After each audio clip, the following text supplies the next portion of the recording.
We're leaving kite surfing Anchorage. Delos is in front, followed by Calico Skies, and I'm last. No surprise there, but I've got my Delos shirt on and I'm gonna be bloody ripping it, people. Check out the colours.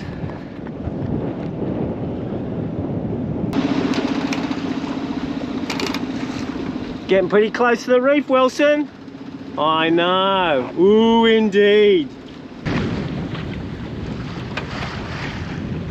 Now I'm really coming last, people, to check out that nice island. I'm enjoying the view, okay? Race on, my friends. I'll polish up the Delos shirt and I'll go faster in a second. Oh, here we go. Just in the wind shadow, that's all. I cut it a bit fine, people. My main jib is just too baggy for me to go to windward, so I'm sort of at a handicap. Anyway, let's do it. Delos is miles in front, probably about 0.5 of a mile. Delos is turning back. Obviously Brian has seen waves breaking on the reefs out there. There's plenty of depth on the reefs, but breaking waves can be a little disconcerting.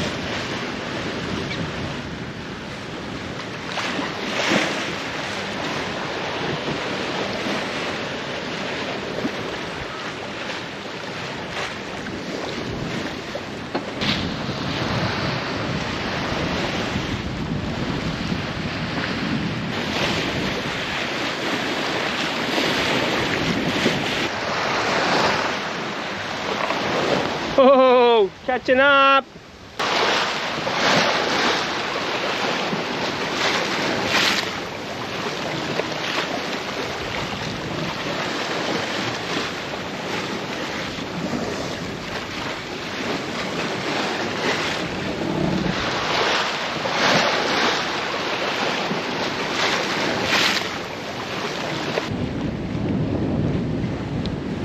There's someone not in the race, but looking magnificent just the same.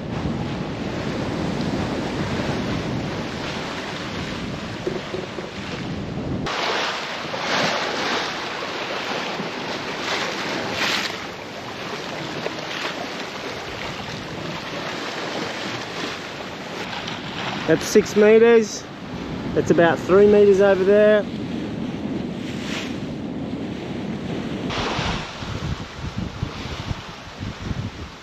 Whoa, Delos is catching up. Magnificent, look at that, people. I don't mind coming last to that. But Calico Skies, gotta try and beat them. But they're a 7.5 ton boat, people, so I don't think I'm gonna win this one. So in what, 2 mile, he's caught up about 1/4 of a mile. That's pretty good. Maybe I should shake out this first reef. It's only just down there. Actually point better. Well, it was supposed to be 15 to 20, so I point better with, you know, first reef. That's why I went with this. But I think I'm getting bitten. Oh, he's opened up, he's shaken out his first reef too.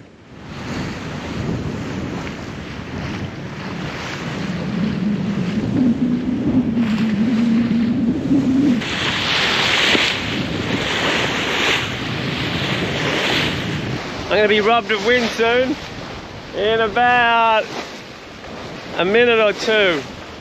There's me doing a selfie, and now I'm filming Delos. Just absolutely riveting video content here, people. Well, there goes a wave. Oh, better get it back on the autopilot.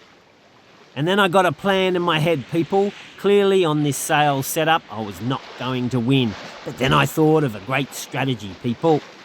There is our destination in the bottom right-hand corner, and here I am, and the others are here. I was clearly coming last, so I needed a cunning, winning strategy to catch up. I could see which way they were headed, but I didn't like that route.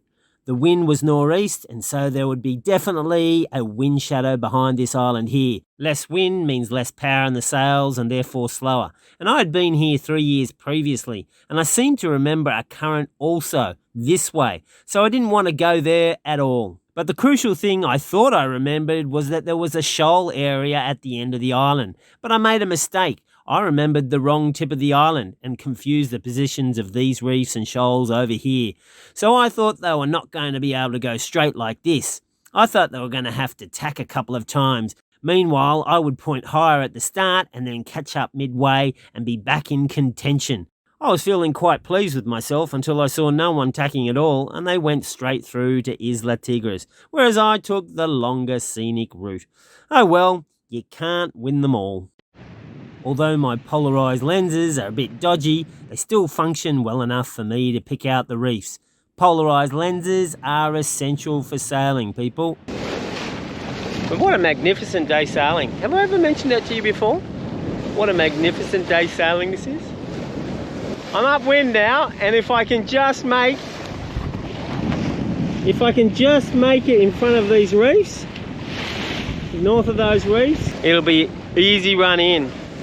Delos and Calico Skies are down there. They're going to go on the leeward side of the island. I'm still trying to get ahead of this reef. We're going to cut it very fine. We're about 5 degrees, 10 degrees. Well, now we're about 20 degrees off, so I think we might be all right. But we'll see as we get closer. Looks like the boys are becalmed behind. And that's what I was trying to avoid. And what I didn't avoid, if you just heard, all the dishes went flying down. There's Isla Tigre, and they're the boys. All right, I can actually start bearing down. There's reefs all along here, so I have to be careful. But the sun's high, so it should be good.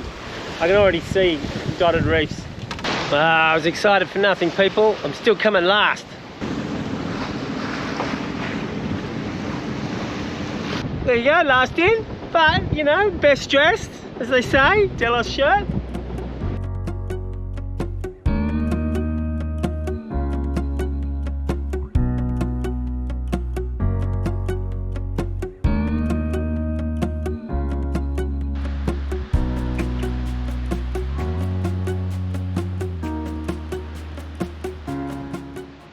I'm here on Isla Tigre in the San Blas Islands in northeast Panama for a reenactment of the revolution that secured for the Gunayala people their independence from the Panamanian authorities. So let's go check it out, hey? It's a 4-day celebration and today is day 1. Theater day. Okay. Does anyone know the history? Is the 97-year anniversary of the revolution, Yeah. when they claimed autonomy from Panama. Okay. And what did they do? Oh, there was some fighting. I don't know the exact history. There was some. They're going to show you the theater. They're going to reenact this We're doing the reenactment, people, so I don't want to be a spoiler alert. I'll just film it, okay? And I'll give you my excellent commentary as per usual. I'll try and tone it down though. Good morning. Yeah. Cool. Good morning. Good morning. Wake-up call. Before it all started, Brian and Kaz's little daughter, Sierra, was adorable as per usual, giving away her favourite flag to the local kids. But then she promptly took it back.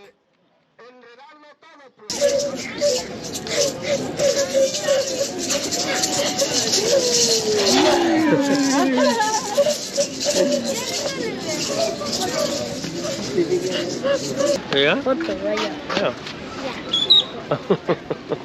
Here we go. Here we go. Here we are. Is that a crab claw that they're blowing? They ran out of pamphlets, people. Let the story begin. Since the 17th and 18th century, the Goonas have suffered many incursions. Most recently was during the time of 1903 when Panama was formed. The authorities put in a dictatorial governor on one of San Blas Islands to rule the Goonas with an iron fist. The Goonas simply wanted to live in peace in accordance with their laws and traditions. But under the dictatorial governor, there was a continual presence of police in San Blas, which led to the Goona people being treated poorly. The Goonas came together to protest and to meet with the chiefs in the big hut and tell of their grievances.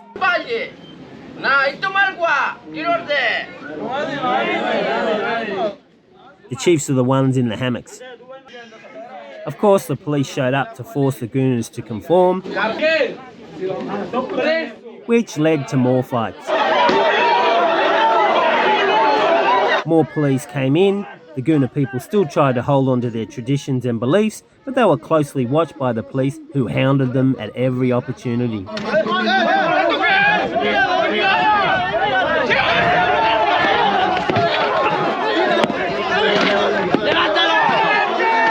There were more fights.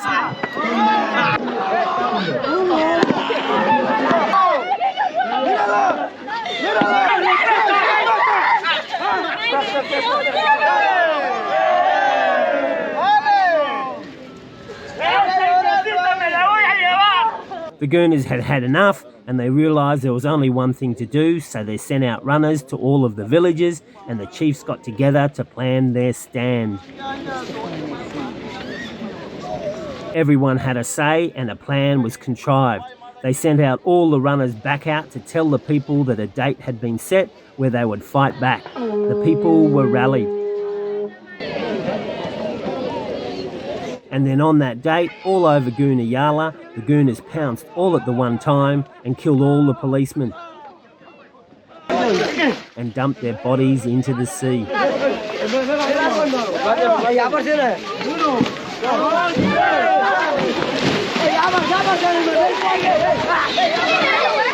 that was better than Dr. Zhivago, people. Well, he came back to life. But his performance was way better than Nicole Kidman's. They then all got together and declared independence and raised their flag. Yes, the flag does look like it's a swastika, but it was used by the Gooners at that time and has nothing to do with the Nazis. Now the Gooners were clapping and cheering, and that was the end of their story. And I went, hang on a minute, that doesn't seem quite right. All they're armed with is sticks, clubs and sharpened pieces of mango. They killed all the police force. Surely the Panamanian authorities are going to react. And yes, they did. I checked the history books. I just almost said I checked the physics books. There you go, physics, always on my mind, people. So I checked the history books, and yes, they put together a force, and they were just about to go in and probably quash the revolution in a supremely bloodily way when the great US of A heard about it, and they sent a goodwill ship, the USS Cleveland, down, and there was no bloody retaliation. And then since then, the Gooners have lived in peace. Well, they have to put up with me, but you know, I'm not too bad. Brian was competitive with the filming. It's all happening here, people, through YouTube channels. We'll give you 3 different stories. This is a bit like when my family get together, people, except a little bit more civilized. And now I know why Delos and Calico Skies have excellent video content. They leave it to the local kids.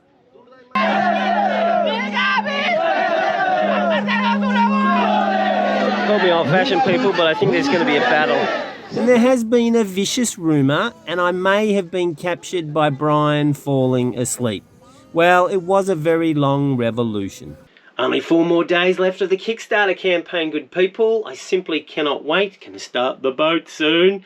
I thought I'd take the time just right at the end to remind you about the top 3 rewards. The first one being doing a leg of the Elcano challenge. It will be a challenge. You can choose different legs. Probably we've got some difficult legs like the Indian Ocean, and there'll be less difficult ones across the Pacific. So if you have some doubt, is this cruising life for me? You can come on board, test it out. Come on board and do a leg of the Elcano challenge. 70-year-old Don is coming along. Why don't you? It'll be the adventure of a lifetime. The other 2 rewards are a holiday week for 2 and a holiday week for 4 people. It's going to be less intense, obviously. Look, it'll be either in the Thailand, Bahamas, Caribbean, somewhere eastern or western, or wherever we are at the time, and you say, ooh, I'd like to join up. So if you don't know what being on Freedom is really like, well, the vlogs pretty much tell it all, because we're not really a fake channel, you can come on board. And yes, it will be a whole lot of fun. I promise not to sing. Anyway, good people, for those people that have supported the challenge, thanks very much. The boat is going to be on its way very soon. Thank you all for watching and being part of the whole thing. If everything goes as planned, I really hope to be on some future videos again on Sailing into Freedom 2, with the only problem that if I go back there, I might not want to leave again. If you haven't done so, please go and check out Peter's Kickstarter campaign with his project of Sailing into Freedom 2. It's really, really cool, and he's gonna need all the help that he can get. So if you can do anything for him, please go. I'm so excited about the project, and I'm so excited to be there on Sailing into Freedom 2.